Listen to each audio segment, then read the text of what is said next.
It's time to take a TO with Coaches Turner and O'Neill. Produced by Kurtis Cross and engineered by DJ Chrissy. Be sure to listen now at Apple Podcasts, Spotify, Buzzsprout, or Google Podcasts. Download the app and subscribe to the podcast so you don't miss an episode of Take a TO with Turner and O'Neill. It's time to take a TO with coaches Steve Turner and Casey O'Neill. Your new favorite podcast features conversation from the world of high school, college, and pro sports, along with other riveting content.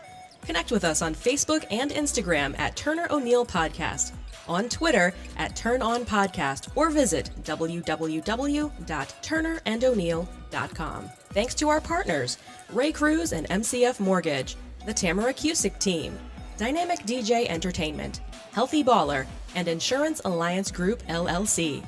Our sponsors, O'Neill Development, LLC, Next Level Lacrosse, Peace Players International, Asst Home and Office Solutions, and Collins Funeral Home. Our donors, Justin O'Neill, Winsight Media, and Redwood Investments. Take a TO with Coach Turner and O'Neill is produced by Kurtis Cross and engineered by DJ Chrissy. Now, we welcome you to today's episode as we take a TO with Coaches Turner and O'Neill. Here's your host, Kurtis Cross. Ladies and gentlemen, welcome to week 11 of Take a TO with Turner and O'Neill. I am Kurtis Cross, your host, and with me as always is Coach Steve Turner and our newly inducted Buckaroo, Coach Casey O'Neill. We'd like to thank our partners, Insurance Alliance Group, Healthy Baller, Dynamic DJ Entertainment, the Tamara Cusick Team, and Ray Cruz and MCF Mortgage. Today we have a couple of guests who we've been looking forward to having join us, and we will get them dialed in here in just a bit. Last week, fellas, we went Facebook Live for the first time, and that was a bunch of fun. Coach Turner, thanks for telling your truth. I did get some great feedback from a few folks. And Coach Turner, I believe you've given our audience something to think about. I got one text that said, and I quote, "I am glad I watched. Some of Coach Turner's struggles are some of mine." Another friend texted, "The show was good. I love how open you guys are. It reminded me that I need to get to work on myself." So Coach Turner, please know your story is inspiring others. Fellas, how we doing this week? Doing great. Glad to hear that I could touch some other folks' lives last week with our episode, and I'm ready to hear the two gentlemen we got coming on today. Absolutely. Coach O'Neill. Couple things. Happy birthday to my father, Brendan O'Neill Sr. today. Very excited about that. I'm very excited about our Washington. Yep, thank you. Happy birthday I'm sorry, what's his name? Brendan O'Neill Sr. Brendan O'Neill Sr. celebrating a birthday. 25 plus tax, right? That's right. Look, they listen to the show religiously, he and my mom. Just very blessed to have them as parents and as mentors. So happy birthday, Dad. Washington football got a win yesterday, which is something I'm not used to seeing on a Sunday afternoon before I start the yard work, which I still had to do. But I walk in here and I see this Buckaroo Club sign. It looks official.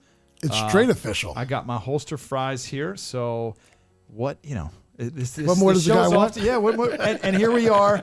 We are done with 10 shows, 10 and a half. But here we are in the journey heading towards our teen years here.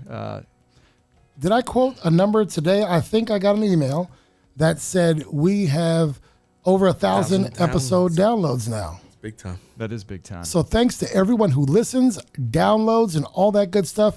We put on this show because we have content we want to deliver. Remember, you guys can let us know what you want to hear, but we're so glad that they are downloading the show. Ladies and gentlemen, we are on episode 11 today, so let's get started with one headline. Asst is the go-to source for home and office network and audio-visual solutions. They will link technology to your lifestyle seamlessly. Visit homeandofficesolutions.com for more info. Take a TO with Turner and O'Neill would like to thank our friends of the program. Richard Butts Jr., Jean and Clarinda Carter, Sean Clifton, Paula Cross, Justin O'Neill, Susan and Brendan O'Neill Sr., Amy O'Neill Richard, Damian and Brooke Stevenson, Marcus Taylor. If you'd like to become a friend of the program, go to www.turnerando'neill.com and click Friends of the Podcast. One headline is brought to you by Ray Cruz. Take advantage of historically low mortgage rates for your first, next, or refinanced mortgage. Ray believes home mortgages should be about relationships. With rates as low as 2.875, you can save on your monthly mortgage or choose to cut years off of your mortgage, saving tens of thousands. To learn more about your options, call Ray Cruz at 301-761-2278 or apply online at raypcruz.com. Now, back to Take It to You with Turner and O'Neill. Your one headline last week, Skip Bayless on the sports show Undisputed criticized Cowboys QB Dak Prescott's admission of depression following his brother's suicide. Said Bayless, I don't have sympathy for him going public with, I got depressed. I suffered depression early in COVID to the point that I couldn't even go work out. Bayless said, look, he's the quarterback of America's team. You know and I know the sport that you play. It is dog eat dog.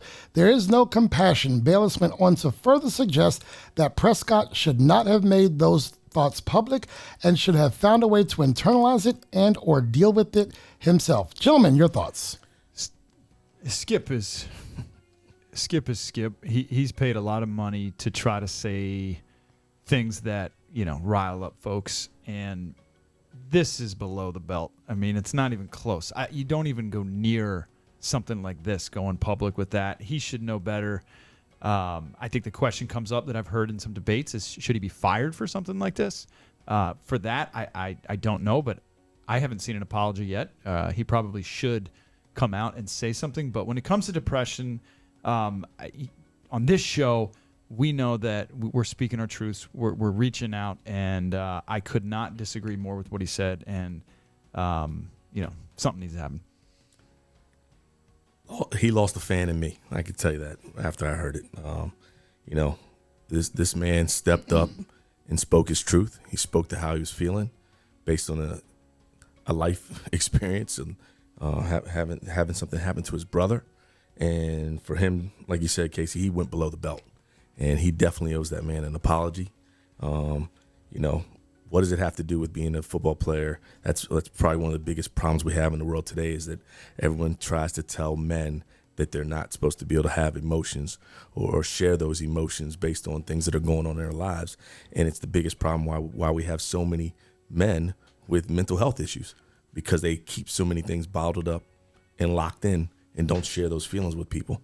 And here it is. He took the time to say what it was going on with him during the time of COVID and during the time of dealing with a family situation, and you go to say that it's all about being the quarterback of America's team. Skip Bayless, you owe this man an apology. I agree. I completely agree. And what we always talk about as coaching of young kids is, while I'm not a therapist or a guidance counselor, I want to know some of the issues that the kids have so I can better respond. And so when you have people like Dak coming out and saying that, I commend him for that, so that it's okay to talk about it, because I want to know what's going on in the lives of these young kids so that I can better coach them. And I know this is a weird thing to bring up, but I'll never forget a clip of someone like Dak. And look, I'm not a Cowboys fan, but it was a little clip where he was on the sideline, he was sitting down, and he threw a paper cup over towards the trash can on the sideline, and he missed. This is a quarterback who makes millions and millions of dollars. Right. And they show him get up. And most people just, whatever. He gets up, he picks up the cup, and puts it in the trash. Like, this is the middle of the game.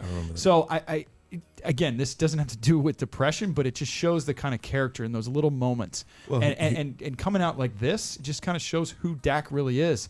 I'd love to go to battle with that guy. Humility. I mean, yeah.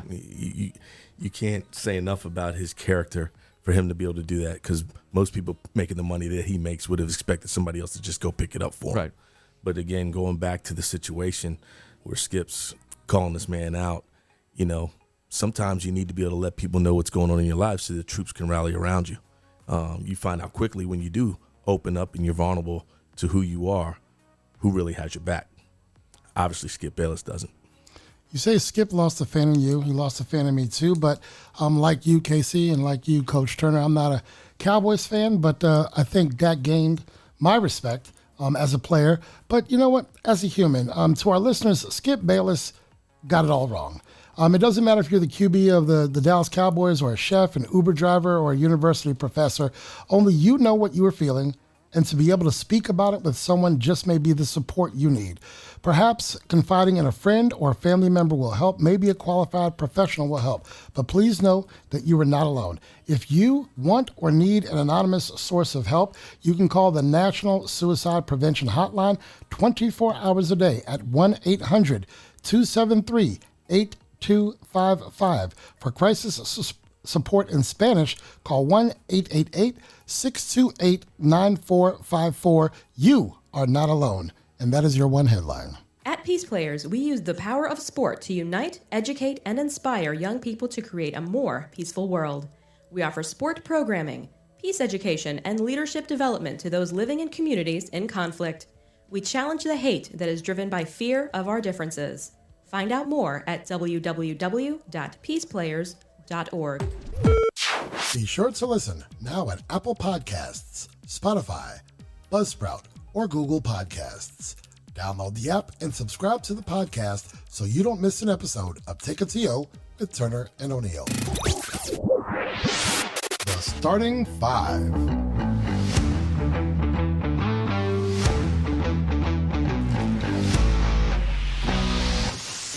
The starting five is brought to you by Insurance Alliance Group manages the gap between damage appraisal estimates from your insurance company and what you are rightfully owed based on your policy. They work on behalf of policyholders with claim assistance and disputes to maximize claims. Insurance Alliance Group serves as professional advisors and trusted advocates. The Insurance Alliance Group handles business and home property loss. Visit us at insurancealliancegroup.com or call 866-574-4773. Now, back to Take It to You with Turner and O'Neill. Ladies and gentlemen, we're now up to our starting five. 5 questions, 30 seconds each. Neither coach has seen these questions. They will have 30 seconds each to answer.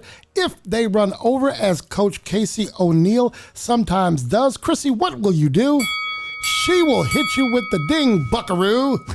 Is it Hollywood or is it Bucker? I've got 2 nicknames for you now. Buckaroo, Hollywood. Yes. I'll take them all. Pasta Man. I think it's a sign of, a little bit of flattery, so I appreciate it. So. For Halloween, are you going to come in with like a Pasta Man cape and like take off like that? No, I think I'm going to cook a big, I'm going to make little packets for the kids and they come to the door. When they come to the door, right? We'll just hand out pasta. So socially distant? What's going to happen You're going to throw on them to the Halloween? street? What's going to happen on Halloween? I think we have no I Halloween. don't think we have one. Yeah, I might be Roy Rogers this year. I'll be Roy Rogers. You might have to. The Lone Ranger. Get a holster on your belt, put some French fries in there, you'll be good to Chrissy's go. laughing. Everybody's laughing. Chrissy's laughing. Let's go with our starting 5. Gentlemen, I'm going to take it easy on you to start. Coach O'Neill will come your way first. Cable TV or app-based programming like Netflix, YouTube, TV, Hulu, etc. A year ago, it was cable TV. Right. Now, it's those app-based programs. Not even close. Take them with you right on your iPad. Just all day. I was definitely before the pandemic cable based, but all the binge watching I did during COVID, definitely app based. All right, Coach Turner, we're coming back to you. Number 2, better menace on defense, Lawrence Taylor or Ray Lewis? Whew, that's a tough one. Right, it is. Hold on. I'm going to use my 30 seconds on this one. You know what? Let's introduce something new. You can defer. No, I'm not going to defer. Okay. I'm not going to defer. I'm ready.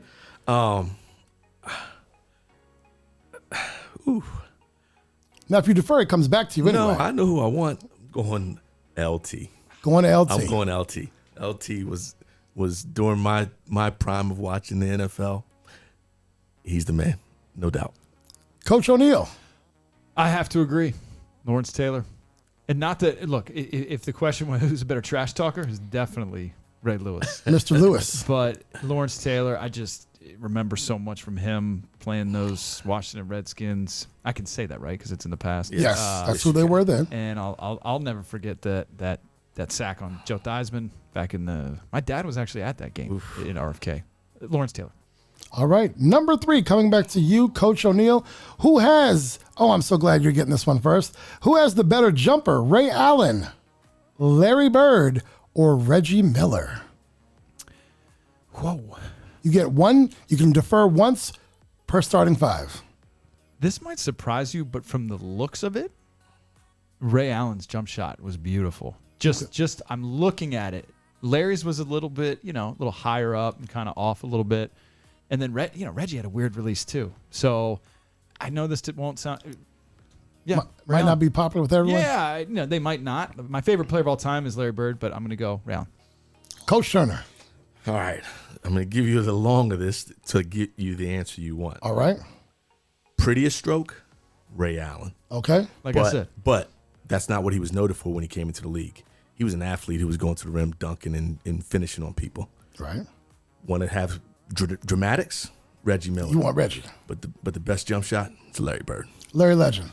As you wear your Celtic green Q-tip, Fife, Ali Shaheed Muhammad, and Jerobi a TCQ t-shirt today, I'm coming back to you. And you know what? Our first caller would love this one. I bet you. I'm going to ask him this on the show. You're a boxer or wrestler. What is your theme music? Oh, and I think we have our first caller on hold, so think about that, sir. I want to know what would your theme music be. We'll come to you with that in about 2 minutes. We'll have our caller. I need your theme music. You can defer. Oh, my goodness. Chris, I'm going with it just because of the name of the song. Okay.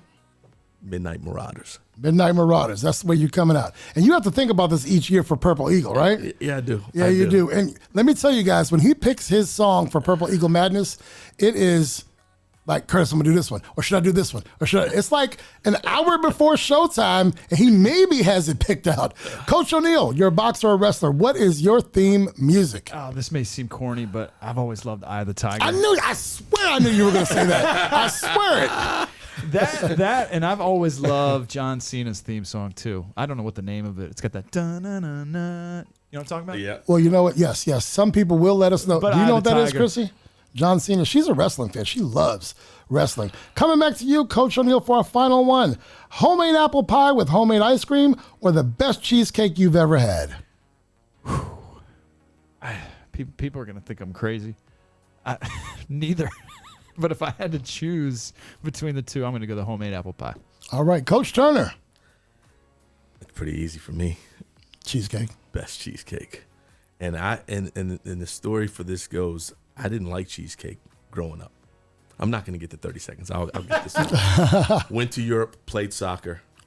Had a mom who was housing me and one of my other teammates from the other team. Begged me to try her cheesecake. Fell in love with cheesecake right after that. It's a different story after that, huh? Yeah. Ladies and gentlemen, coming up after the break, we do have our first guest on the show. Chrissy, that is your starting five. Take him to break. The starting five.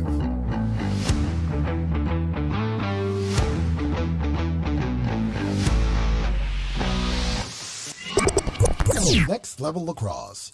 Train like a Spartan. Next Level Lacrosse is dedicated to providing a terrific lacrosse experience that is intensely focused on player development and character formation. Players at all levels will improve significantly through professional coaching and carefully designed training programs that stress proper technique and a tireless work ethic. You'll find us at www.nextlevelspartans.com. Building your brand is an important part of your business growth. By partnering with Take a TO with Turner and O'Neill, you'll gain the exposure and brand recognition behind our podcast. With thousands of listeners, subscribers, and website visitors, your company will benefit from our popularity online and during the podcast. Our partners also benefit from our exposure on Google Podcasts, Spotify, Buzzsprout, and Apple Podcasts. Inquire today and let's partner to build your brand. This segment of Take a TO with Turner and O'Neill is sponsored by... From Washington, D.C. to Ocean City, Woodbridge to Columbia, Richmond to Virginia Beach, the hottest DJs are right here. The Mid-Atlantic Professional DJ Association. You become the star right here with the DJ Chrissy Karaoke Show. Choose your song and step to the mic. Now, back to Take a TO with Turner and O'Neill. Ladies and gentlemen, our first guest was a member of the 1988 Notre Dame football championship team. Having played college football for a historically prestigious university while gaining his education, Marshall understood the importance of having a plan B in his back pocket. Today, Mr. Marshall is highly sought after in the field of financial services, risk management. In addition, he is my personal friend. We vacation together, and his wife makes the best donut muffins. Ladies and gentlemen, please welcome to the show, Mr. George Marshall. Hey, Kurtis Cross. How you doing, my friend? What's up, George? How's it going?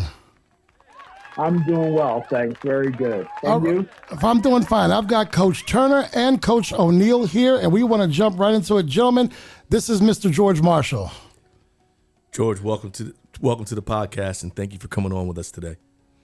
George, Coach and Coach. Coach O'Neill here. It's exciting to have you here and to hear a little bit of some Notre Dame football. I got to say real quick, growing up, I was a big Fighting Irish fan, and then my sister, unfortunately for you, went to that school up north in Ann Arbor, and that kind of changed my tune a little bit. But it's all good. Ouch. Well, family's who you got to love. That's part of being family, right? Absolutely.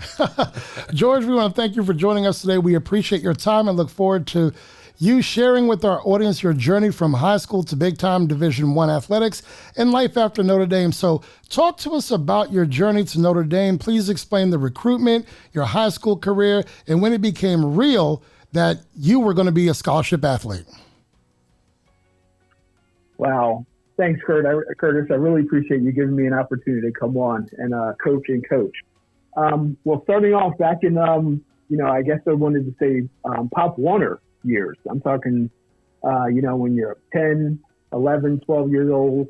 I wanted to play football so bad, but for some reason they had a weight restriction. So I never had an opportunity to actually get on the field because I was always the biggest kid in class, often outweighing and being bigger than my teacher. And, to provide safety for everybody, I had to find other ways to exercise and play. So we go out into the street and play flag football or touch football. We actually get out and horse around, play basketball. So really I just focused on just being athletic until I got a chance to get to high school, where as a freshman, I was able to go and actually put down my tenor saxophone and start playing for my high school team. So I had about a week or two playing with the freshmen, and then because of my size, I got called up. Be honored to go up to the JV and freshman team and really start to learn what it was to play defensive lineman.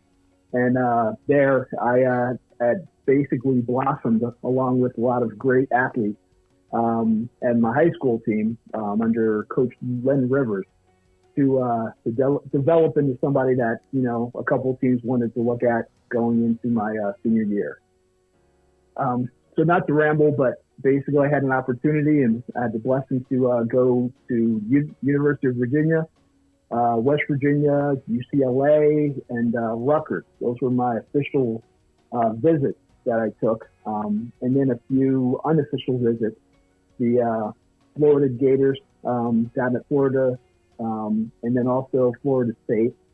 And actually, I did take a quick trip out to, where was it? Stanford. Of course, those were unofficial. But I had the blessing and the opportunity to also go to Notre Dame. And once I had that trip, some folks that know about Notre Dame, they are familiar with what was called the Subway alumni. Right. Those are just a lot of folks that love the school. They love what the school is about.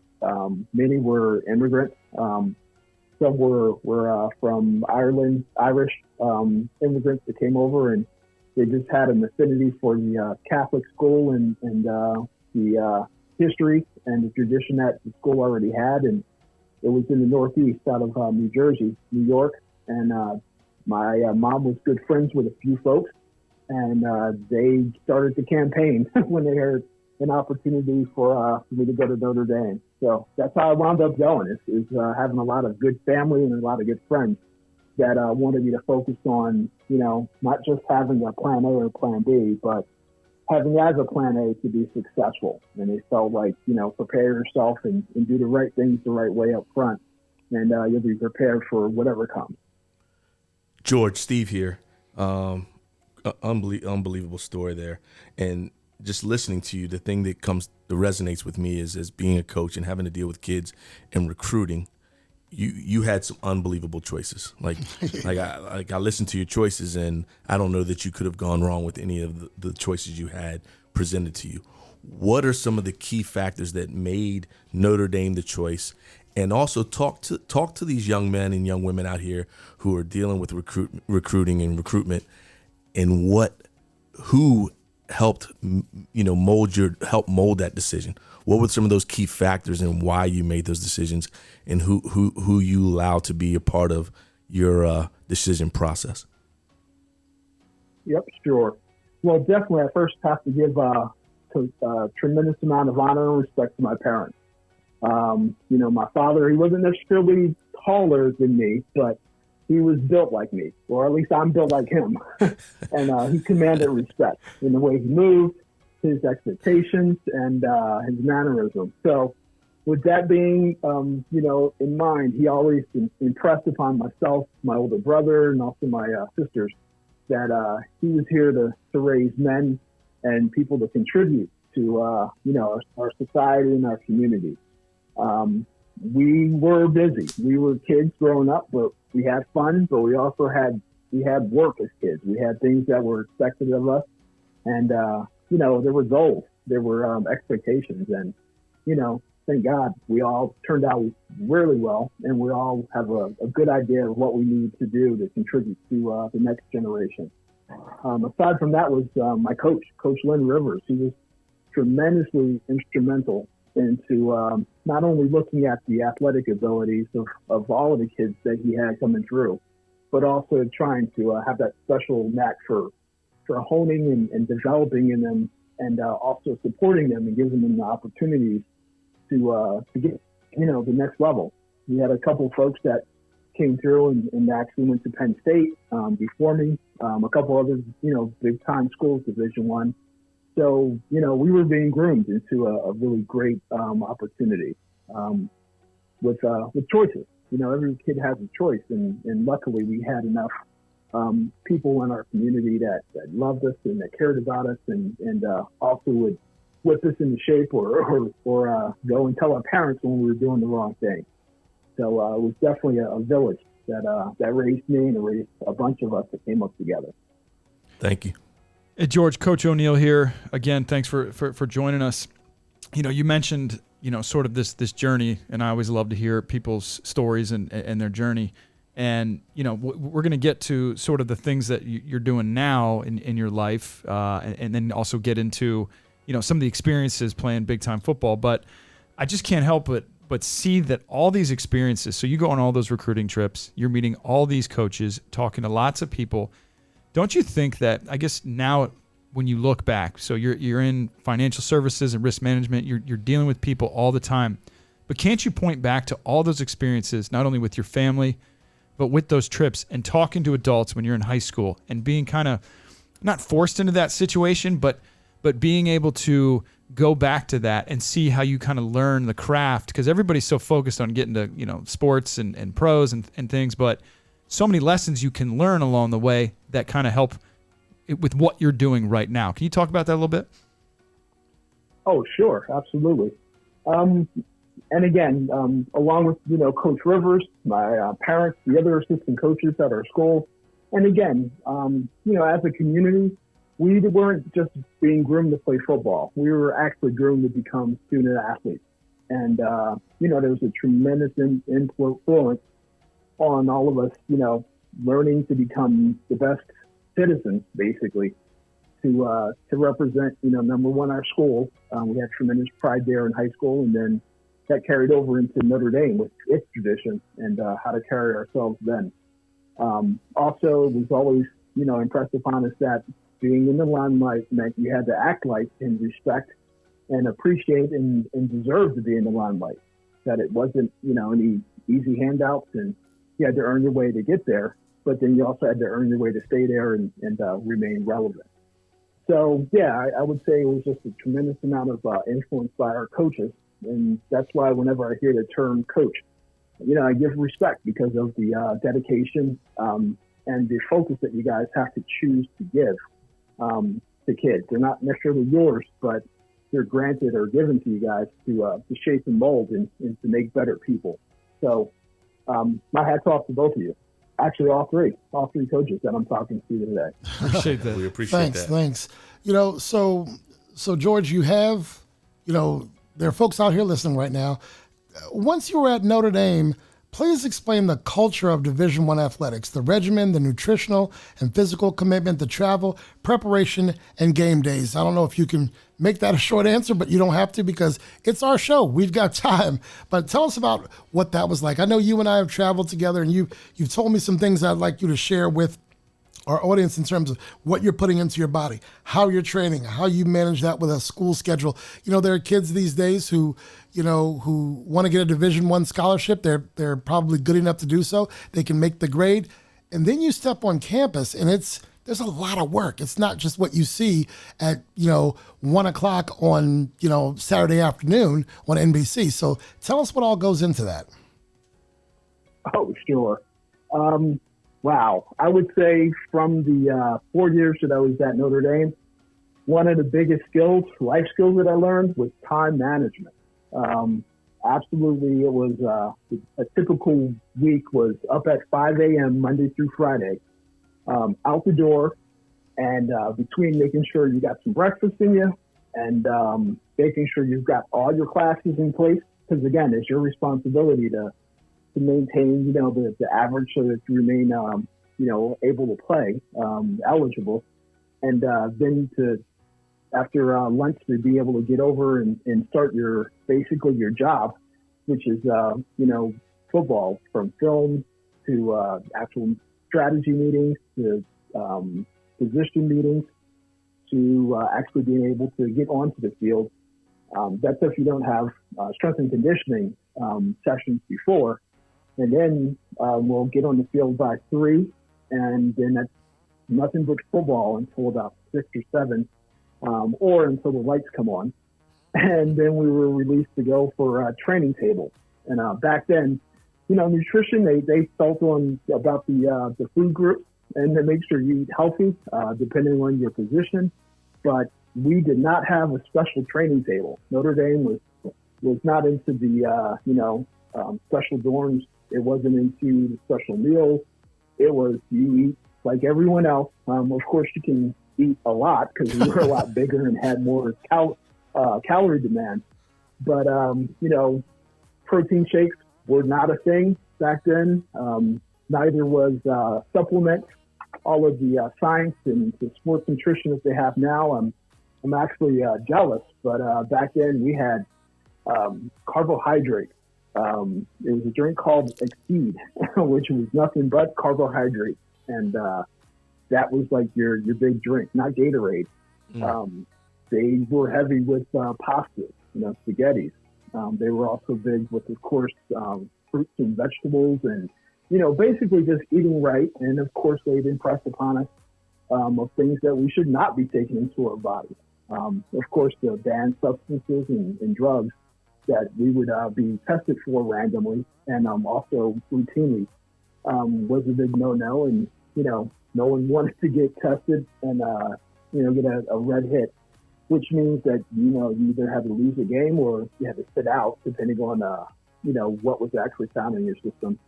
And then, of course, your body, you're demanding tremendous amounts of productivity. So you really do have to pay attention to your regimen and eat well, get plenty of sleep, or at least whenever you can get sleep, which also meant you had to sacrifice.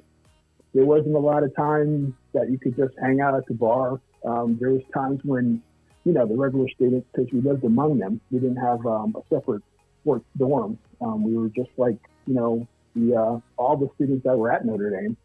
And I remember it being 1 o'clock in the morning, and there's a party next door, or they're eating pizzas, and, we'd have to remain disciplined and do what we had to do because we knew 4 o'clock in the morning or 5 o'clock in the morning was rolling right around. So that was kind of like the day, the week anyway. And then it started to get fun when we got to Fridays. That was going to be the game prep day and media day. That's when they started taking pictures, and we started getting our strategy and our game mindset on for wherever we're going to travel to, either that afternoon or that evening, and get ready to play the game wherever we were going against, wherever it was from, coast to coast, because Notre Dame did play pretty much everywhere throughout the country. And actually throughout the world, I've actually played wearing a Notre Dame uniform in Germany, and then also as an alumni in Japan. So Notre Dame's been, it's a tremendous time, a tremendous commitment.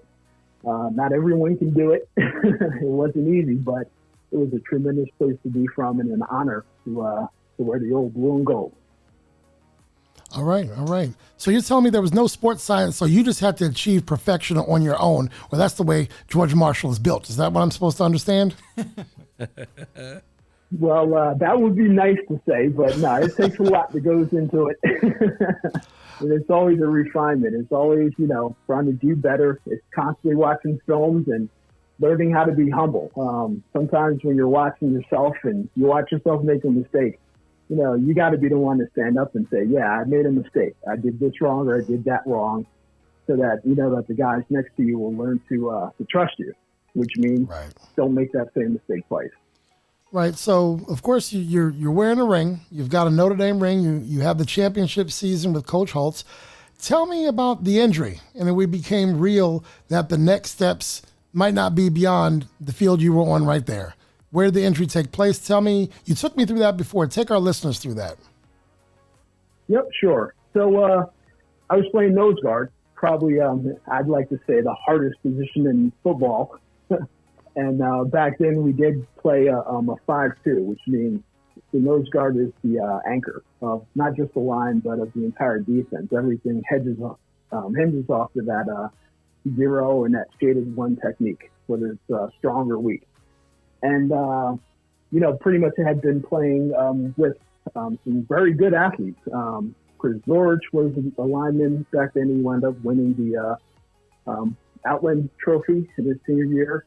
He's gone on to be honored in the Hall of Fame for college. I also played with some great speedsters. Jerome Bettis was one. Rodney Bishmill was another. Tony Rice. That's our quarterback during our winning year, our national championship year. Did you play with Bob Dahl? Waters. I did. I played right next to Bob Dahl. We came in and left together. Tremendous guy. He was on the defensive tackle, so we all were button heads constantly. So basically pretty much halfway through my senior year, we were preparing for Navy. And I was so excited because I was having the opportunity to actually start this game, and we were going to be playing in the Meadowlands.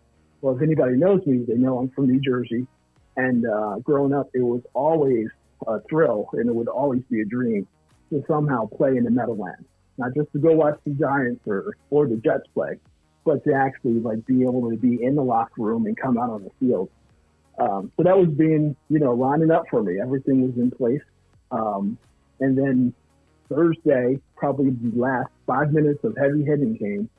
And unfortunately, that's when, just in a simple freak accident, I was making a tackle in the backfield on a running back. And someone came from, who knows, left, right, still not sure. But they wrapped up, and then all of a sudden, everyone basically fell into a pile, and someone had their weight and just laid up against my left leg, right against my knee, and it bent the metal that was in my metal knee braces to a right angle. So that severed my ACL, my anterior cruciate ligament. So of course, as anybody knows, you need that in order to have stability in the knee to actually stand on it. So I tried to stand up, and then, of course, it buckled immediately, and it was weird because that was actually after probably 8 years of playing nose guard, defensive line, offensive line, that was the first time I knew the difference between being hurt versus being injured. And I realized that, physically, like, my leg was just not going to allow me to continue. So, I was carried off the field. There were tears and also yells of frustration, helmets getting thrown. But once I had made it to the urgent care and the team doctors, they did their x-rays and it determined that pretty much it was done. And playing nose guard, it's always a tough spot. So very rarely does anyone, especially back then, come back from an injury like that. So I had to basically, I had my spell of depression. I had some time when I just would, lurk around my room, didn't want to talk to anybody, didn't want to reach out or be engaged with anyone. But a funny thing happened. I was actually out having some food with some friends and still feeling in the funk, and they were trying to cheer me up. Then the weirdest thing happened. I looked over to my left, and I saw a family. And in the family was this young girl. She happened to be in a wheelchair. And it really hit me because as I'm watching her and the family interact, the young girl had the biggest smile. And basically, she was just a member of the family. And I thought to myself, if this young lady who's in this wheelchair clearly, was not going to have any type of physical or athletic career, much less have an opportunity to go to Notre Dame and play, with New Hope and some of the tremendous talent that I did, and even have an opportunity to have the fun that I've had, can still learn to smile and just be a part of the family and have that peace. That's when my whole attitude, my whole thing changed. All of a sudden I heard something I heard freshman year when I came to Notre Dame. New Hope sat all of us in to the room, the athletic room, and said, "Ben, you're here to win." And of course, he went to the whiteboard and drew out the letters, W-I-N. So he says, "Who can tell me what this means?" And of course, some guys being smart, like, "Oh yeah, that means we're kicking butt. We're doing this, we're doing that." And he says, "No. Actually, what win means is what's important now." So of course, everyone's sitting there thinking, what is he talking about? And he goes on to say that why we're here is not just to win, to get games for, win games for Notre Dame, but to do what's important now. And that means to prepare to, number one, have a plan A, plan B, and plan C, but for all of those plans to lead to you being as successful as you can possibly be, given your natural abilities, your God-given skills, your dedication, and your talent, most of which, you're blessed with. And he says, as long as you do what's important now, everything else will fall into place.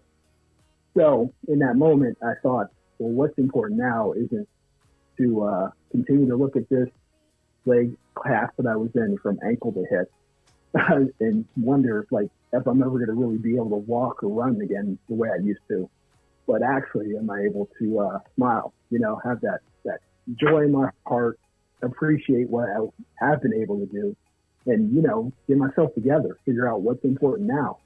And at that point, what was important was, taking the next step, recognizing that, playing in the Meadowlands, whether it was on the collegiate level or whether it could have been on the pro level, well, I put that to the side. I gave it a good shot. But what's important now is to get in gear and to make sure I finish strong, earn a degree from Notre Dame, and step into the world and be valuable and useful to my next, pursuit, the next challenge, which turns out to be the next employer that I was able to, with blessings to be hired by. And I've developed this career since 1991. I've been doing, basically insurance on all levels, on the broker side, on the insurance carrier or company side. Also now as a risk manager for now my third risk management opportunity. So it's been a fun ride. Just focusing on doing, what's important now, trying to win. That's my mantra. That's pretty much what I would write down. George, Coach O'Neill here again. I did that ACL injury and the way you described it, but just the whole story, incredible. I actually had a torn ACL myself, senior year of high school football. That was in 1994, I think it was. But look, the recovery on those are a little different nowadays in 2020 on those ACLs. And but just to hear you to go through all that and the battles that you had, and leading up to it with the expectation of playing in the Meadowlands, and then all of a sudden it comes crashing down, and then you talk about that moment in the restaurant with the young lady in the wheelchair, and you're inspiring me right now just the way you're describing it. But what we always like to ask, a lot of the guests is, what advice? Because Steve and I see injuries in high school sports all the time, and you see it in college, and you see it in the pros, but what advice would you give to yourself? Maybe something that you weren't thinking about at the time, or what would you go back and, I wouldn't say change, but that might help you better navigate going through that devastating injury, or, something leading up to it where maybe the mindset, it might have been easier to get over that. Right. Yeah, that's a tough one. Because, again, I mean, I like to think that I'm still clued into to the warrior spirit, and it's hard when athletes really in their own mind decide that they want to be the best that they can be, and it's kind of tough to try and temper that. And I think the worst thing in the world you can do, especially with a young person, is kind of throw water on their flame, especially when they're just trying to get it going. The last thing for confidence that I think anyone would want to try and tell a kid is, hey, something bad could happen. Don't give it your best. Absolutely. I mean, along with making sure you impress upon them, do your best and give it your best. It's always, I think, and especially looking back as a 52-year-old guy telling a 17, 18-year-old guy, hey, focus on, just take a second and think about, like, how do you want to be successful in life? Like, how do you see yourself in, 10, 20, 40 years, depending on what it is. Right. And add that to the game plan. Because, again, life throws curves at you. I mean, that's the whole point of competition is, actually being in the game and having the opportunity to get up there and take the swing at what's thrown. You can't always dictate or navigate, and you definitely can't, sit back and just say that everyone else impacted or changed or altered my life and I didn't have any say-so. That's, I think, the biggest part of feeling freedom that athletics brings us is the opportunity to really get out there and try and make your own name, make your legacy. But with that to say, if it doesn't go according to plan, what is your plan B? What's your backup, or what else do you want to be? Not just the best football player, but how can you be the best citizen, or how can you be the best father or the best mother? How can you be the best family member? Whatever you want to do, or whoever you want to be. Sometimes you really have to at least I would impress upon any young person. It's great to think about what you can imagine, but think about what you can imagine. I mean, really push the boundaries and reach outside of yourself, because that's when you'll really start to feel that growth. That's when you'll be able to strive and achieve things that you don't even know is possible at this point. Exactly. I mean, if you play your cards right, you can meet a Kurtis Cross, right? Hey, if you play your cards right and you show up at the right place at the right time. George, you have spoken to everything we've asked of you. We thank you for this time. I'm glad you mentioned the plan B, because it's so important to us that these young athletes know that, there's life beyond basketball. One of Steve Turner's quotes, Coach Turner, he coaches the basketball program at Gonzaga, while Coach O'Neill coaches the lacrosse program. They've had tremendous success locally and nationally. But one of the things that Coach Turner preaches is you better like that school. If there were no basketball, would you still love that school? Because there's more to, that college experience than basketball. You've spoken to all of that. George, thanks, man. Thanks for taking the TO with us today. We appreciate your time. What's for dinner tonight over there, man? I'm still waiting to see what you're going to bring. Well, I'm still waiting for you to invite me to that new house y'all just purchased with donut muffins as the dessert. Please tell Wendy, give her my best. Paula's here in the studio. We can't wait to get back to Deep Creek with you guys. But before that, we got to get invited to that housewarming. I know you didn't have it yet, did you, George? No, of course not. If it's not Kurtis in his spot, then it's not a spot. You know that. I'm just preparing it for you, brother. Thank you, fella. And I will bring the cigars. Is that a bet? Very good. We'll share. Ladies and hey, coaches, times 3. I appreciate your time and attention today. And the best of luck to you guys. Thank you, George. Thank you, George. Appreciate it. Ladies and gentlemen, George Marshall.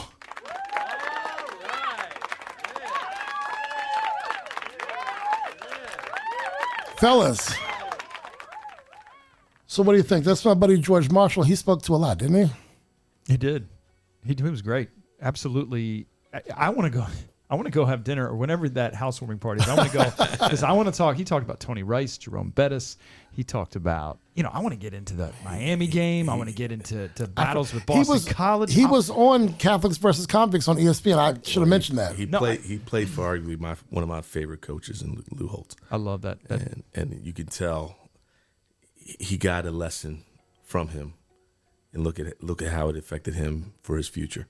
Right. We always talk about picking the right school and making that decision to be a 4-year decision for the next 40. And here's a guy who probably had his dreams set on being in the NFL. Right. He played with a team that so many of those guys did go on to the NFL, and he probably would have been one of them. But he heard the messages that Coach put in front of him. He heard the message that his parents put in front of him. Right. And he took advantage of those things, and now look at him, successful. Yes. So successful. And just the way he talked about all those experiences, beautifully said. And they played a 5-2 back then. 5 on the line. 5-2. There's no real nose guards anymore. Everyone's got 2 D tackles, some D ends, these hybrid linebackers. But a 5-2. And I also wanted to ask him, outside, obviously, that gruesome ACL injury, but, how the body holding up now. Look, the physical therapy today is so much better. But those guys on the line, the equipment, those helmets were, nothing back then. Now they got these it's Let crazy. me tell you something. Like Wear I and said, tear. we have been on vacation, but I'm usually the first one up. I'll get up 7:40, 8 o'clock. George is already in a sweat in the basement of the house that we rent that has a gym in it, and he's got in a full. I'm saying, hey, George, he's got his headphones. He is in his place. Whatever that place is, he is in that place. At 50 plus, he's still doing it. We have another caller coming up, but we will be right back, I believe, after this break. Since 1939, the Collins family has served families of Montgomery County and Greater Washington with dignified professional service in their time of need. We continue the same family tradition today at our funeral home located just off the Beltway in Silver Spring, Maryland. Our family of experienced funeral directors stand ready to assist you around the clock 365 days a year. Whether you wish to pre-plan or you have experienced a loss, please contact us to discuss how we can assist you at your time of need. Call 301-593-9500 or visit collinsfuneralhome.com. Become a friend of the program. Friendship level contributions start at just $25. Each contribution helps to fuel Take a TO with Turner and O'Neill. To find out more or make your contribution, go to www.turnerando'neill.com and click Friends of the Podcast. Recently on Take a TO with Turner and O'Neill. Is Johnny Manziel the answer in Cleveland? I thought Baker was the guy there, right? Isn't Johnny? Yeah, Johnny's gone. Johnny's not it's there, Baker. man. You know You're what? right, you're Maybe right. you caught an editing issue. Baker, I'm sorry. Come on, man. Wow. Either way. Can we edit that out? There's not. You gotta edit that back. I did I'm write thinking, that. I'm like, did I miss Go ahead, something ask your on Johnny question. Manziel? Go ahead, ask your question. Ask it again. Baker and Johnny are similar. Yeah, go ahead. Okay. Number I love it. Here we go. Let's make sure it's Baker and make sure that he wasn't it arrested. is Baker. All right, can we look that up It's first? Baker. It's Baker. That's why I was laughing. I thought you were trying to trick us into something. I was like, I'm not falling Well, I for this was. That's what. It's like, Today's outtakes taken by I may love pasta. Gonzaga basketball. I'm not falling for Money Manziel. You man. fall for the Johnny Manziel trick. All right, ladies and gentlemen, number 5 is Baker.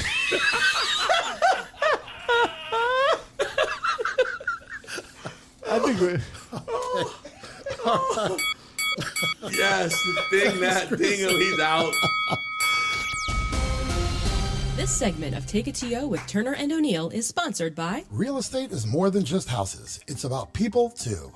The Tamara Cusick team offers an all-inclusive approach, making the home buying and selling process efficient, financially smart, and stress-free for you. From home prep-up to complimentary staging, expert counsel to an experienced and qualified team of professionals, let's chat houses. Visit www.tamaraforhomes, that's the number 4.com, or call 301-780-4663. Now, back to Take It To You with Turner and O'Neill. Ladies and gentlemen, our next guest has worn many hats. Basketball player, student athlete, transfer student, a professional. Playing basketball overseas, he's an author and a career coach. He has experienced firsthand the challenges of transitioning out of sports and into a productive and fulfilling career. His most recent work, Impact Beyond the Game, is available on Amazon, Barnes & Noble, and other popular booksellers. We are thrilled to welcome Malcolm Lemmons to the show. Mr. Lemmons, are you there? Yes, sir. Yes, sir. What's going on? Thanks for joining us today. We're all excited, but I believe I'm going to turn it over to Coach Turner, who wants to jump right in with you, sir. Malcolm, number one. Okay, cool. Sounds good. Malcolm, it's Coach Turner here. Thank you for coming on, giving us some of your time today, and talking about a little bit of your life's journey and where it's taking you from Gonzaga to college to playing professionally, and now doing all the things that you're doing in your life. I want you to start us off by a little bit of that journey. Talk from leaving Gonzaga and heading into college, and then having to make some adjustments during that career with some coaching changes and making the decision to move on to another college. Talk to us a little bit about that. Yeah, for sure. First and foremost, I appreciate the opportunity. But I would say that, to start off, Gonzaga did an excellent job of preparing me for that transition into college. Being a Division I athlete, growing up, obviously that's a lot of, that's a huge goal for a lot of kids. And, to achieve that was something that I always wanted to do. But you have this picture in your mind of how your college experience is going to go, and oftentimes it doesn't turn out to be that way. And so for me, I went through a lot of obstacles, a lot of ups and downs, a lot of unexpected turns during my first 3 years of college at Niagara. Everything from injuries to butting head with the coaches, not seeing eye to eye, to getting sick my sophomore year and having to miss half of the season and really having to grow up really fast and to make some big decisions about my basketball career. Ultimately I felt like, by the time my junior year hit, my heart wasn't at Niagara anymore. And the coaching staff had left that year, 8 players transferred in total. And I just kind of needed a fresh start. I needed, to kind of, revamp my college experience and really just, start from the ground zero and continue to chase my dream elsewhere. So that was kind of the whole reason why I decided to leave my junior year and go across the country to Cal State San Marcos. Malcolm, Coach O'Neill here. Thanks for being on the show. Haven't seen you in a while, but certainly remember that awesome smile down on I Street when you were down there playing hoops and just being a great presence. Talk me through, because a lot of times, kids in high school are very focused on their sport, academics, social life, and don't really think too much outside of just that. Now, granted, we don't always want them to, focus on too many things because they got a lot on their plate. But you kind of speak to, advice you would give the young guys now going forward. Yeah, they want to get recruited and they want to play, and they've got to be very detailed and, the schools that they're choosing. But, what advice would you give the young guys, down there, any of the kids in high school, about just knowing outside of those things like basketball or lacrosse or football, but, some of the things you would have focused on maybe a little bit more knowing what you know now? Yeah, for sure. I think a time like now, it's more important than ever before. I mean, this is unprecedented, and it's probably not going to be a pandemic that ends a lot of athletes' careers. But, one day every athlete has to put the ball down, so to speak, and transition into something else. And I think that, as athletes, we're growing up, we're taught to have tunnel vision on sports. We're taught to, focus on this. If you want to play at a high level, you got to put everything, 100% effort into the sport. And that's absolutely true. You do have to work hard. You do have to be extremely focused. At the same time, you're not playing your sport 24/7. So you got to start thinking about, what are you doing when you come home, after practice, and you have, a couple of hours to yourself, or when you're done playing, you're done with your homework. What else are you doing with your free time? Are you sharpening your skills? Are you learning a new craft? Are you exploring your other interests, your other passions, things that you might be interested in outside of sports? And that's what athletes really have to start thinking about, because that window of influence and that opportunity that you have as an athlete is extremely short. Most athletes are done playing before the age of 30. And so you still have 40 plus years of your life to do something else. And if you're not preparing for that step well beforehand, that transition is going to be that much harder. And that's why we've seen so many athletes struggle, when they're done playing, because they haven't taken the time to plan and to really figure out what their identity is outside of the jersey and who they are and what they stand for. So I think it's really important to use that time away from your sport or away from your schoolwork to build new crafts, to explore new interests, and to really take your other passions seriously, because one day that might be your next career and you want to be prepared for that step. Malcolm, of course, these two gentlemen who are in the studio with me know you a good bit better than I do. I'm Kurtis Cross. I'm the producer of the show, and I'm so excited to have you here. I really am. I started looking you up when they said that you were going to be on the show, and Coach Turner was excited to have you. And so I jumped into a bit of your book, and the first thing that jumped out at me was that this book is really geared towards today's athlete. And what I mean from that is, right from the break, chapter 1, you talk about a very modern day opportunity for athletes, which is building a personal brand. I mean, you mentioned, Joel Embiid, you mentioned a bunch of different athletes. Why is that key for today's athlete? And I think it speaks right to what you said about what are you doing in your off time in that transition. Why is that key to you? I think it's always been important, but with the evolution of technology and social media in particular, it's become, 10x, because the awareness and the reach that athletes now have, and, everybody being able to see them on social media and to relate to them and understand their stories and where they come from has become extremely important when it comes to opportunities, and figuring out, what you're able to take advantage of and maximizing that value you have as an athlete. So your brand, your reputation, so to speak, has always been important personally and professionally.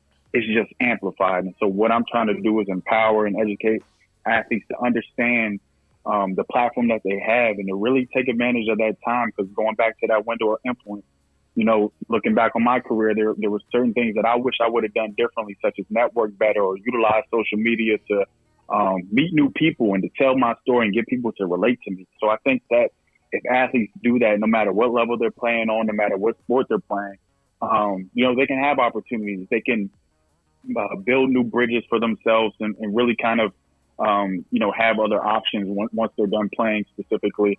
But even during their career, when you talk about name, image, and likeness and sponsorship opportunities, endorsement deals, and things of that nature. So your brand is your reputation, and your reputation will always be important in any aspect of life. Malcolm, I think you are nailing it right on the head with that one. Malcolm, Coach Turner here again.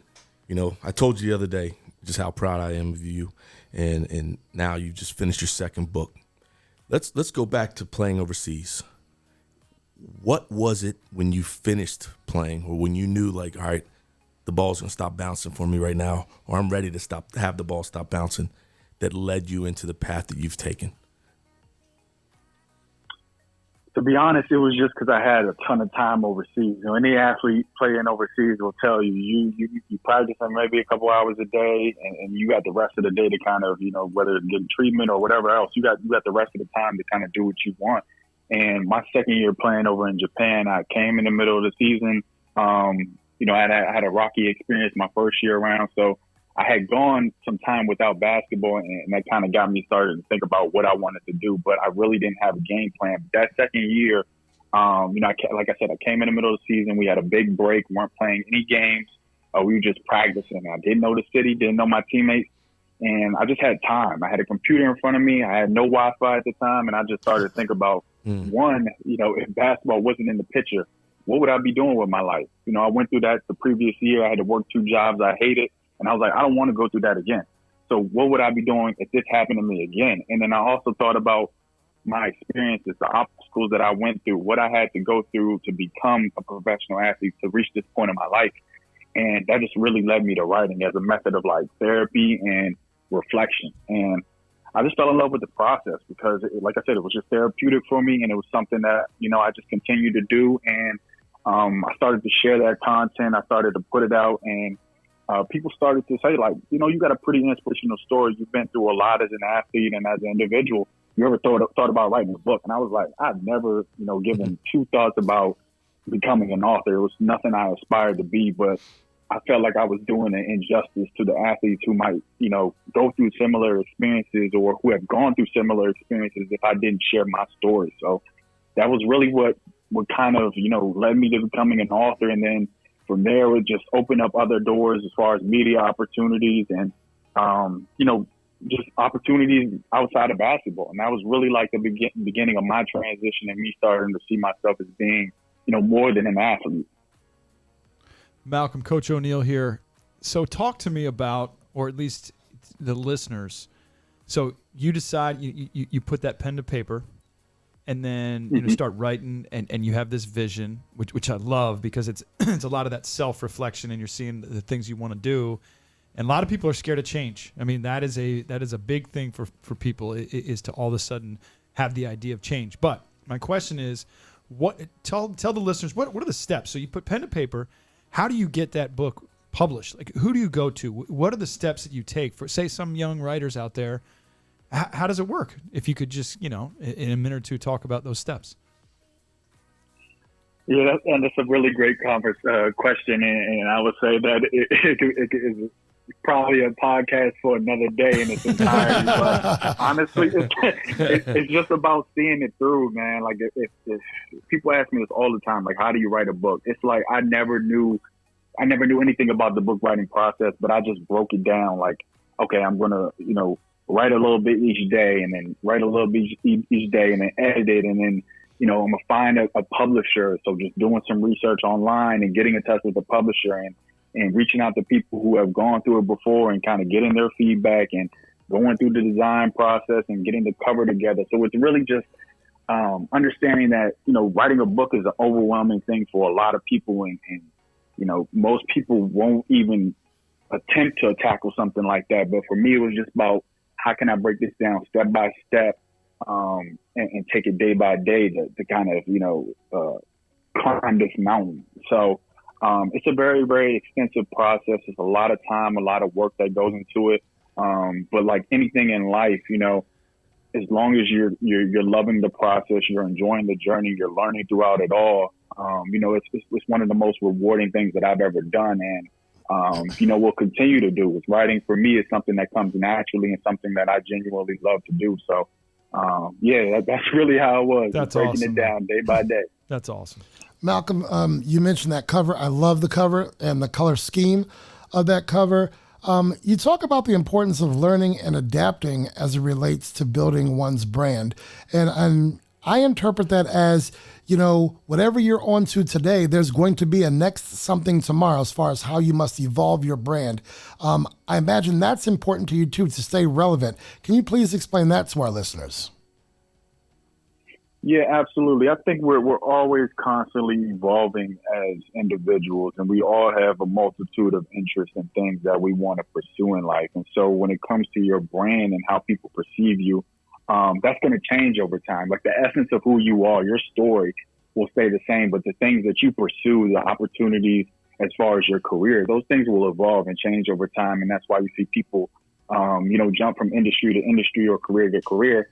They've developed other skill sets. They've kind of explored those other passions and pursued them. So it's just having the understanding that your story will continue to evolve as you get older and as you kind of just level up in your career and welcoming that and get people to relate to that. Because we're all people at the end of the day, and we, like I said, we all have a multitude of things that we want to do in life. And that's okay if you change your mind or you, change course. That's a part of the journey. That's a part of life. Malcolm, talk to the guys who are in the Gonzaga locker room today. This class of 21 and this class of 22, these next two classes. We've gone through a pandemic, still in it. Been battling with all the things with social injustice. Talk to them about what would be the three things, if you were sitting in their shoes today, that you would be preparing yourself for to move into the next aspect of life. That's heading into college, college recruitment. Maybe no college now because of all the things that are happening where sport not being played, postponed, and all the other things. Give them three things that you would have them thinking about and trying to plan for as they move forward. That's an excellent question. And I'll start by saying that I give these guys all the credit in the world because, looking back when I was in high school, I don't know how I could possibly have gone through everything that's going on right now and to be able to handle that mentally. So the kids right now, it's obviously an extremely tough time as far as sports and just everyday life. So, I commend them first and foremost. But, with not being able to see the immediate future or not knowing what's on the horizon in the next several months, I would really take this time, going back to understanding who you are. I would take this time to dive into your other interests and really start to understand what you're passionate about aside from sports and start to explore that a little bit while you have this extra, so-called extra time on your hands. That would kind of be one of the things that I would advise every athlete to do right now. The next thing would probably be to start networking, start building relationships, whether that's, with your fans online or informational interviews with people who you aspire to be like. I would start, networking and establishing those connections and building those relationships so that as you get older, you can nurture them. You can lean on people. You can have people who can give you advice, who can give you opportunities. So network, I would say that. And then the last thing would definitely probably be to take care of your mental space, your mental capacity. Going back to how difficult this is at the time, especially for the African-American kids who are dealing with, just seeing all this social injustice and police brutality and not knowing if, one of their family members or even if they're going to be next. Like, that's so hard to deal with at a young age and being exposed to that. So take care of yourself, take care of your mind. Make sure you're in a good place because if you're not good, nothing else is going to work. And so, if I could relay any type of information or advice to the kids, that would probably be the biggest thing that I would tell them. Thank you, Malcolm, for that. Malcolm, last question here from Coach O'Neill. That answer was amazing, and this whole interview has been amazing. So proud of you from the athletic office, being up there and watching you grow up down there on I Street. But my question, a little bit more fun here. Game of horse, Coach Turner or yourself? Oh, man. Be honest here. He's still coach. Come on, man. Let's make this clear. When I was playing, I never lost to a player at Gonzaga. Well, he's not playing. He's graduated. I can still shoot better than Malcolm, though. Oh, come on, Coach. I ain't going for that. Look, we gonna have to. I'm coming back to the gym. As soon as COVID over, I'm back in there. That sounds like a challenge. Hey, we love to have you back, and I definitely want to get you back down there at some point to talk to these young men. Absolutely, because your journey and your life lesson is unbelievable. And again, man, I just want you to know how much I love you and how proud of you I am. Amen. Appreciate that, Coach, man. Y'all doing an amazing job with this platform, man, and continue to keep up the good work and to be a role model for these kids. I appreciate y'all. Well, Mr. Lemmons, again, I know you less than any of these guys know you. I promise you, if you have some sort of graph or whatever that you look at on a daily basis, I'm going to go in there. I'm going to be one of the people who buys your book next because I caught the sneak peek on Amazon. I will buy it. I think there's some great content that I've looked at so far. So thank you for putting that out. Thank you for taking the TO with us today. Please tell people your book titles and how they can connect with you socially, Mr. Lemmons. Absolutely. So my first book is called Lessons from the Game. Second one's called Impact Beyond the Game. And both of those are available on Amazon, Barnes & Noble, Target, any major book retailers. And I'm on social media at Malcolm Lemmons on almost every, social media platform. And you can hit me up at info@malcolmlemmons.com if anyone has any questions or just wants to reach out. And I can attest to that because when I search for you, it's anything Malcolm Lemmons, it's you at Twitter, at Instagram. You got all that on lock. Mr. Lemmons, thank you so much. We'll be talking to you soon. I will buy the book. I know that our listeners are going to enjoy this interview. Ladies and gentlemen, Malcolm Lemmons. Thanks, Malcolm. Thank you, Malcolm. Thank you.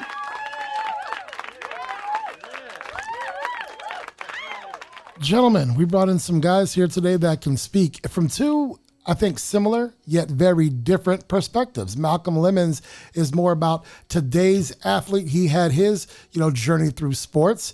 He's talking to people about, hey, this is what you need to do right now in a very 2020 way. George Marshall talks to it from the 80s where he had to have a plan B as well. I think we're talking about, well, can I quote Big John Thompson? Many roads lead to Rome, right?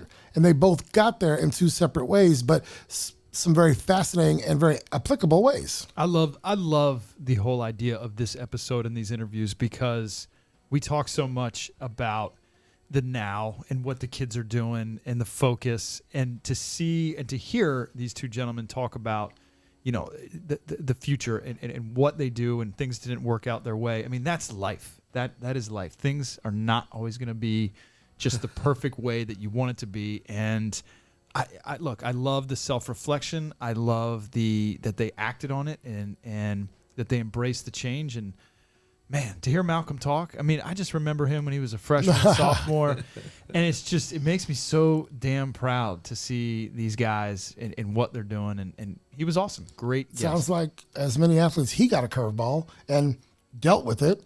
He transferred across country, it sounds like. Yes. And he adapted. He did what he wanted to do there, had to go overseas. And part of what I read was that he had to deal with, I'm in a different country right now, and I've got to figure this thing out. And he's with us today. 2 books later, he's figuring it out. Well, I mean, you hear both of them is that they allow themselves to see the world and be open to it, and be open to what the opportunities that were afforded to them or came their way, but also they were thinking about it. And, my message today would be to the kids is listening to both of our guest lessons is be open to the world, right? Look into it, allow yourself to be challenged and grow and be prepared that, there's going to be some obstacles in the way. Yeah. But be ready to fall down and get back up. There you go. Proper planning. Boom. Ladies and gentlemen, we'll be back right after this break. O'Neill Development is a construction, remodeling, and development firm that has been active in Maryland, Virginia, Washington, D.C., and the Eastern Shore since 1975. O'Neill Development specializes in custom residential work, providing extensive pre-construction and construction services. Find us at www.o'neilldev.com or call 301-840-9310. Let's get social. Be sure to connect with us socially on Instagram and Facebook at Turner O'Neill Podcast, on Twitter at Turn On Podcast, and on YouTube, search Turner and O'Neill and then subscribe. Become your own success story. At Healthy Baller, our team of specialists is committed to providing injury recovery and strength and conditioning training tailored to individual needs. Watching our clients break barriers fuels our passion for athletic development. Call 844-622-5537 or visit healthyballer.com. Be sure to listen now at Apple Podcasts, Spotify, Buzzsprout, or Google Podcasts. Download the app and subscribe to the podcast. Don't miss an episode of Take a TO with Turner and O'Neill. Portions of the podcast were previously recorded. Now, back to Take a TO with Turner and O'Neill. The 2-minute drill. Ladies and gentlemen, you may remember him from episode 2 where we talked about the Washington football team name change and all that goes into that. We welcome him back for episode 11. Ladies and gentlemen, welcome Joey T. Hello, Curtis. Thank you for having me back on. I appreciate it. Joey, my man, let's turn our attention to the fantasy segment. The mic is yours. All right. Well, first, I'd probably assume that most people listening to this are in a basic one quarterback, full PPR league. And I'll also assume they have both kickers and defenses. The Redskins defense is a must add if you are looking for a defense this week. I love them going against Kyler Murray, a second-year quarterback. Any young quarterback is prone for giving up interceptions, and especially a guy who relies on his legs as much as Kyler Murray. I think you add him and you play the Redskins defense until you have a reason not to. Aside from that, don't stress too much about the quarterback position. I mean, you can even look at matchups. If somebody happens to have a really good matchup and is on the waiver wire, Gardner Minshew, and plug him in. I mean, quarterback position is going to put up points regardless, especially if they're going against a good matchup. But the real meat and potatoes for a fantasy week is the running back, wide receiver, and tight end positions. Starting with running back, of course, some of the usual suspects. Christian McCaffrey, Ezekiel Elliott kind of went crazy. Alvin Kamara, Dalvin Cook, all those guys did what they were supposed to do. Josh Jacobs is actually a big name. He was the number 1 scoring fantasy running back this week. He's in a workhorse role. A couple of guys have big weeks where David Johnson and Clyde Edwards-Helaire, a name to lock away would be somebody like some of these young rookie running backs who kind of underproduced. Jonathan Taylor, Antonio Gibson, the Redskins running back, Joe Mixon. He's projected to be a workhorse. If you can trade Malcolm Brown and say a number 2 wide receiver or something for one of those potential workhorse running backs that didn't produce week 1, I would do that. At the wide receiver position, Devontae Adams, number 1 wide receiver, scored 2 touchdowns. He did what he's supposed to do. Adam Thielen surprised me a bit with his 100-yard and 2-touchdown performance. A newcomer to the wide receiver, Darius Slayton, he showed off at 102 yards with 2 touchdowns. He looks like the Giants' number 1 wide receiver. At the tight end position, we need to really focus on Mark Andrews and Travis Kelce as our big name tight ends. A couple of young guys, Noah Fant and TJ Hawkinson, were first-round wide receivers last year, and they're showing why this year as both being top 6 performances. Joey, talk to me. Who absolutely laid a goose egg this week? Michael Thomas. Michael Thomas, he was the consensus number 1 overall wide receiver, and he disappeared. All right. Well, Joey, I hope we can make this a weekly thing. I think our listeners will want some advice from, I'm going to go ahead and promote you to the infamous Joey T. Don't forget, you guys can see him down at Capitol Grill. He is down there. He's been down there for quite some time. He has great service. The food is excellent. I can vouch for this guy. Ladies and gentlemen, Joey T. Thank you very much, Curtis. I'll check you next week, okay? All right, fella. All right, ladies and gentlemen, on to our next segment. Coaches, let's wrap this week up in sports. Let's talk about the NBA playoffs. Lakers, Rockets. What happened there to the Rockets? Isn't that every year with the Rockets? It is. Isn't that every single year? I am a fan of Russell Westbrook. Oh, am I ever? Plays hard. But I think some things we keep watching right now is he's tough to play with. Really? Harden's not saying everything he really wants to say. Okay. KD didn't say all the things he really wanted to say. All right. There's only one common denominator. Okay. I'll leave it at that. All right. Coach O'Neill, what do you got on those Lakers? I'm a Lakers fan, so I'm happy. Game 1 concerned me a bit. And then, They're moving on. I think Frank Vogel absolutely adjusted. I think he put that trap on Harden. He made someone else beat you. He made some adjustments, and we're talking 20, 30-point wins here. Who would you rather see, though, as a Laker fan? Who would you rather have in the Western Finals? Semifinals, yeah. Oh, I'd rather have the Clippers because I'd rather beat the Clippers. So you would rather have them, but don't you think that's a scarier matchup? Yeah. Or do you think if the Nuggets came in that the Lakers might kind of, it's the Nuggets, we're going to... Gotta go through this. I think there's a mental side to it. Right, no, I think the Lakers would not take the Nuggets as seriously as the Clippers. But the Clippers could give them all they can handle. It sounds like the Nuggets are giving the Clippers all they can handle. That is correct, because I think the Clippers are going through a little of that. It's the Nuggets. They squeeze by. Careful. Coach? We talked off the air earlier. I think the Clippers have lost their rhythm.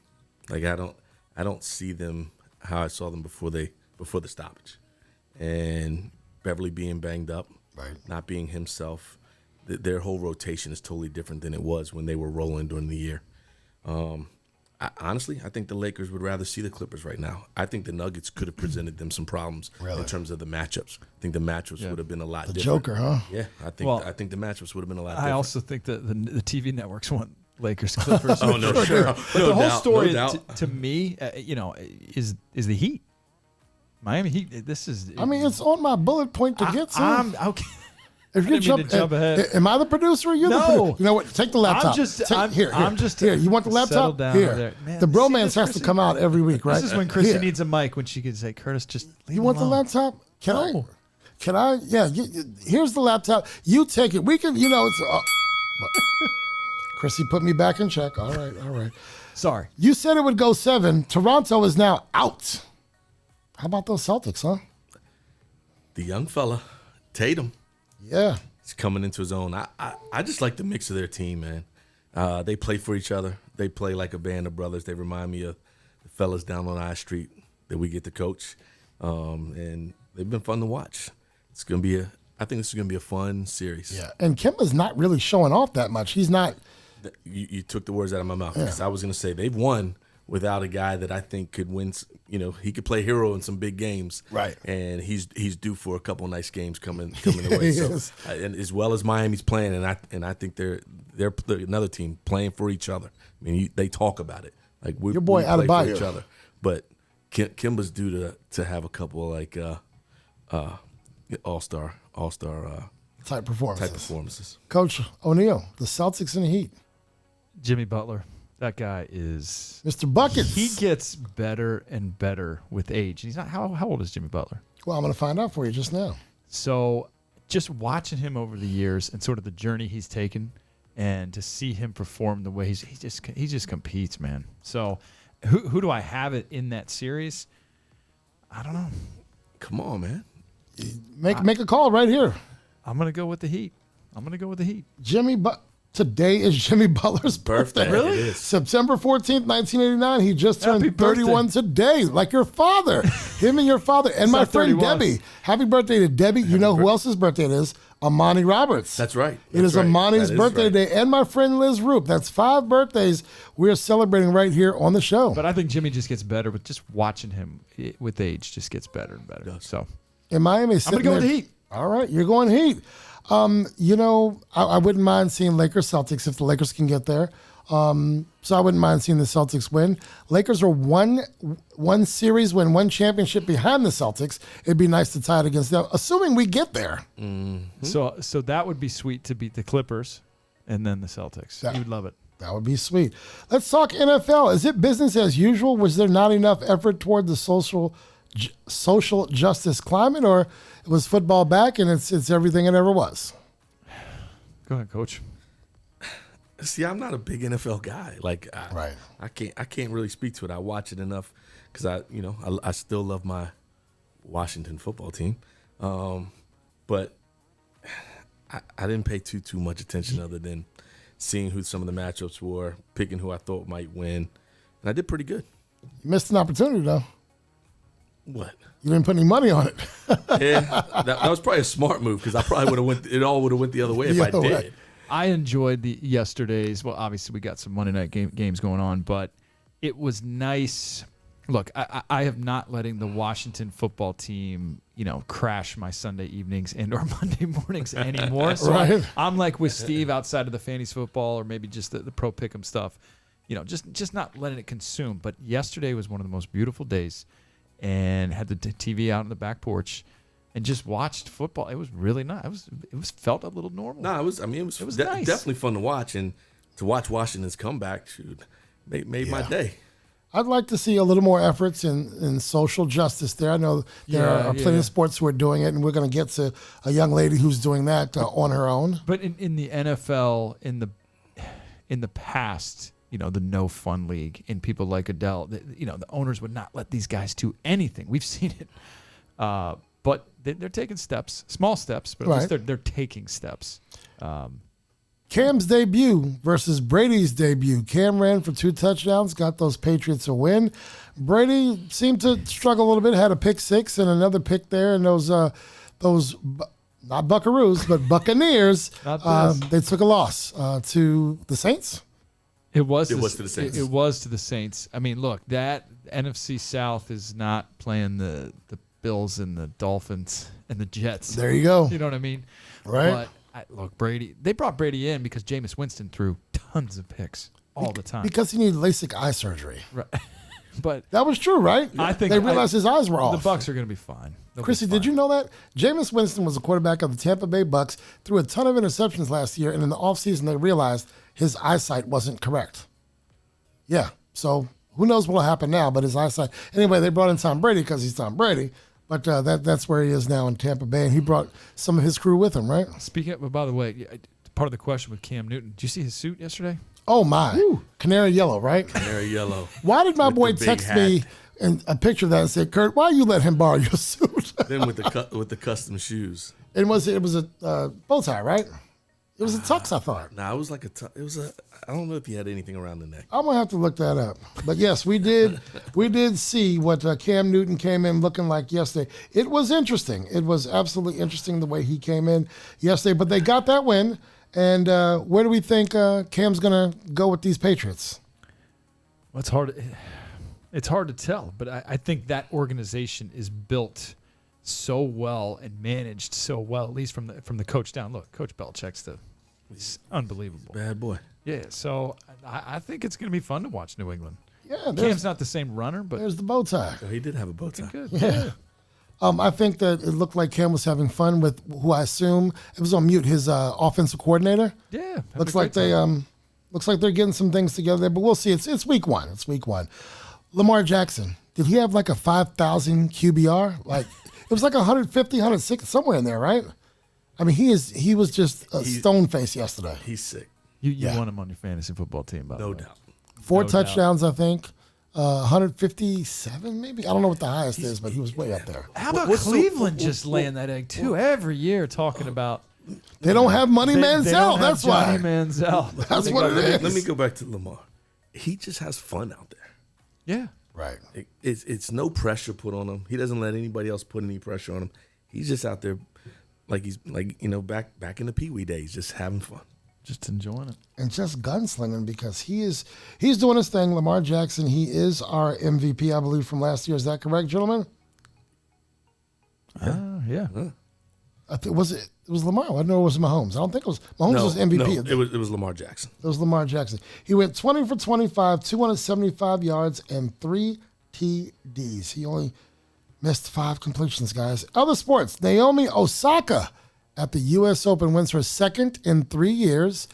She got a lot of flack because she stood on her own wearing the names across her mask of some of those who were the victims of police brutality. That young lady's dynamite. I loved her answer. They kept asking, why did she choose and pick what names? Mm-hmm. She said, I didn't have a reason other than I wanted you guys to think about it. Right. And now you're asking me about it. It means you're thinking about it.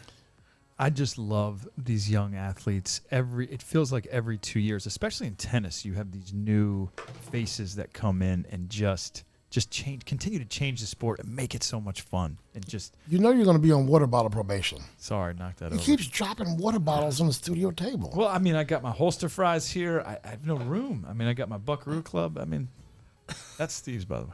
All right, well, you still knocked it down. I didn't knock it over. Speaking of something cool, and I know we have this, we're following the agenda here, but I got to give a shout out. So I'd mentioned in a production meeting, speaking of sports around the world, that Ireland Lacrosse had stepped out of the World Games. So 8 slots are given for the World Games. You mentioned that, and yes. Ireland Lacrosse stepped away and said, we're not going, so that they could open a spot for the Iroquois national team. Now, according to the World Games, Iroquois national team is not an actual country. So they didn't fit They the can't qualify, qualifications. right? Yeah. Well, by Ireland stepping out and enough noise being made, Iroquois is going to the World Games. They announced it last week, and I just thought that was such an incredible act of brotherhood to the sport of lacrosse. And the Iroquois is working on a very cool design for their jerseys that's going to, have some Celtic lettering and some, Irish flag there. I just think it's so neat. Let's give it up for Ireland. All right, I have a couple of more topics to pick up, but I think we can probably combine those.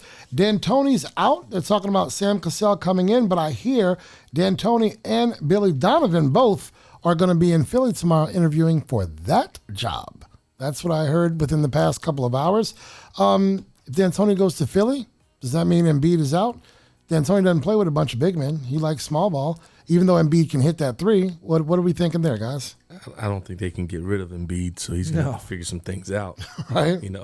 And as for Billy Donovan, come back to college. You think, huh? I would totally agree with that. I would love for him to come back to college. How long? And Sam Cassell, how long has Sam Cassell been assistant coaching in the NBA? Years, He's been on right? 2 or 3 different teams, as an assistant. So, I mean, that's where he played. And I don't know much about his resume in terms of, like David Vanderpool, he develops guards. You know what he does. What is Sam Cassell? What is his thing? I mean, he was one of the best guards. Well, absolutely. But what is his resume coaching-wise? I mean, he's been a long-time assistant. Right. Obviously, he's worked underneath some pretty darn good coaches. Right.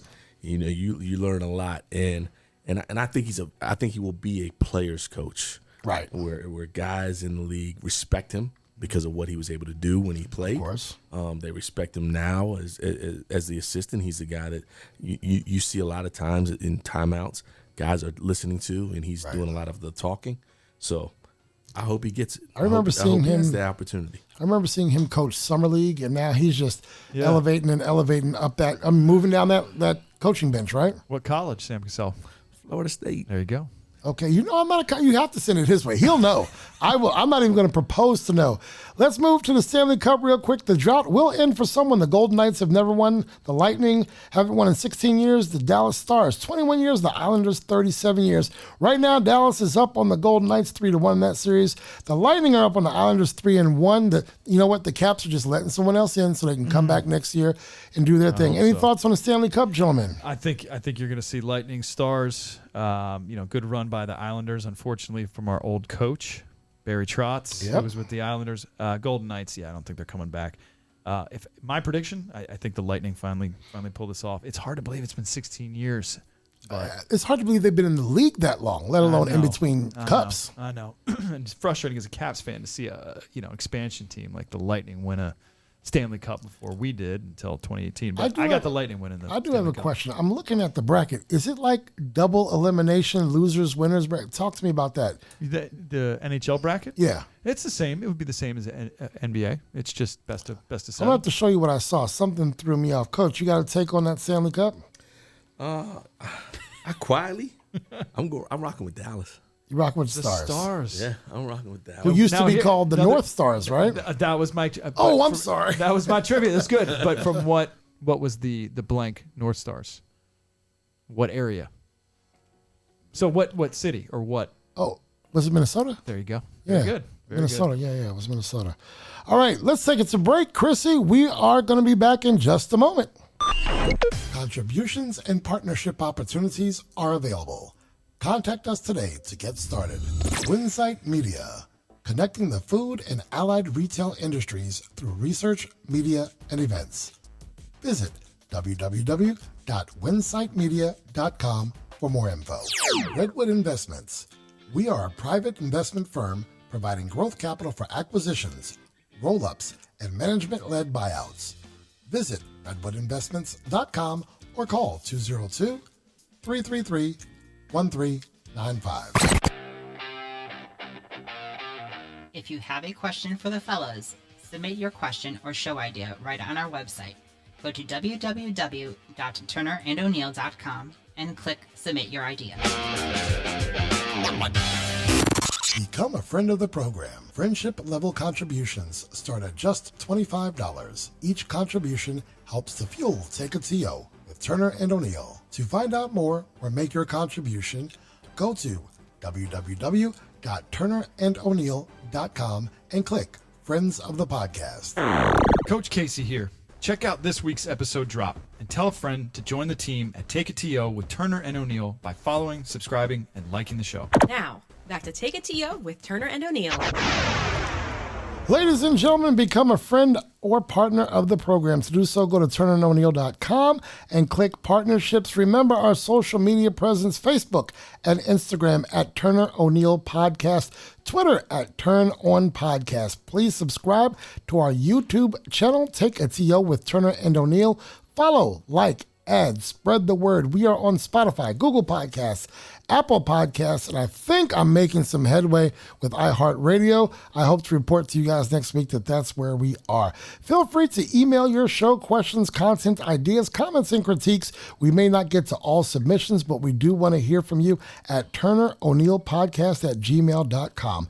From time to time, we do read listener and viewer questions on the air, so join the conversation, become a part of the team, as we are a growing community here at Take a TO with Turner and O'Neill. Before we sign off, we must thank our engineer, DJ Chrissy, you two gentlemen, Coach Turner and Coach O'Neill, as well as Paula. Thanks to our donors, sponsors, and partners. We encourage our audience to support those who support us. Thanks to everyone who puts this show together. Gentlemen, any final thoughts? I don't have one. I don't have any final thoughts for today. I loved today's episode. This is great, and this is just the continuing effort as a team here to bring great content, great guests, great show tonight. Thank you to both of you gentlemen. Coach Casey, you have the final word. So in honor of my father's birthday today, he wrote this quote to me once. It's his favorite quote. This was years ago. And the quote goes, "You can tell a sailor by the storm." You see, it's easy to sail when the wind is right and the seas are calm. But when things get rough, you find who a true sailor really is. So to my dad, to my Take a TO team here, I will sail with you guys anywhere, anytime. DJ Chrissy, pull the plug. Take a TO with Turner and O'Neill would like to thank our partners, sponsors, and donors. Our partners, the Tamara Cusick Team, Dynamic DJ Entertainment, Ray Cruz and MCF Mortgage, Healthy Baller, and Insurance Alliance Group, LLC. Our sponsors, O'Neill Development, LLC, Next Level Lacrosse, Peace Players International, A Squared Home and Office Solutions, and Collins Funeral Home. Our donors, Redwood Investments, Justin O'Neill, donor, and Winsight Media. Take a TO with Turner and O'Neill is produced by Kurtis Cross and engineered by DJ Chrissy. All material is the exclusive property of the podcast and may not be copied, rebroadcast, or used in any way without written consent of the podcast. The views, ideas, and commentary of podcast guests are solely their own and not necessarily endorsed by the podcast. You may submit questions, podcast ideas, and commentary to turnero'neillpodcast@gmail.com. No compensation is offered for submitted material. Should we choose to use your idea, comment, or question, you agree to your likeness, social media identity, and or information being used on the podcast. Take a TO with Turner and O'Neill is recorded weekly and distributed via Google Podcasts, Spotify, Buzzsprout, Apple Podcast, and other popular podcast platforms. Some portions of the podcast may be pre-recorded.